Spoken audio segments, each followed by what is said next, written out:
నమస్కారం అండి. నా పేరు హవ్య. ఎదుటివారి మోసబుద్ధిని పసిగడితే ఆపద నుండి తప్పించుకోవచ్చు అని తెలిపే కథను విందామా?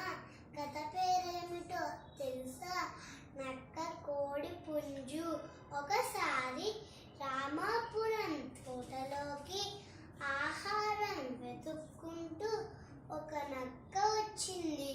దూరాన కోడి పుంజును చూసి ఆహా బల మంచి భోజనం అనుకుంటూ వచ్చింది. నక్క రాకను గమనించిన కోడి పుంజు ప్రక్కన ఉన్న చెట్టు మీదకి ఎగిరింది. చెట్టు దగ్గరికి వెళ్ళిన నక్క, కోడి బావా నీకొక వార్త తెలుసా? అడవిలో పక్షులు జంతువులు ఒకరికి ఒకరు హాని చెయ్యకుండా కలిసిమెలిసి ఉండాలని అనుకుంటున్నారు. ఈ విషయం కనిపించిన వాళ్ళందరికీ చెప్తూ వస్తున్నాను. నువ్వు నాతో వస్తే ఇద్దరము వెళ్దాం అంది నక్క.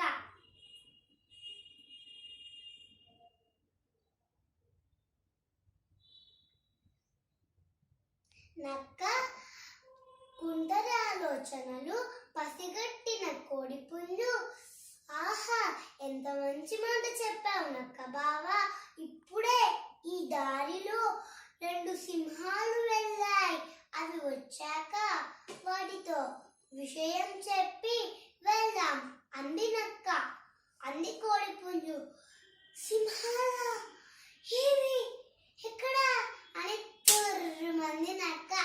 తెలివి నీకే కాదు మాకు ఉంది అని నవ్వింది కోడి పుంజు. ఎదుటి వారి మోసబుద్ధిని పసిగడితే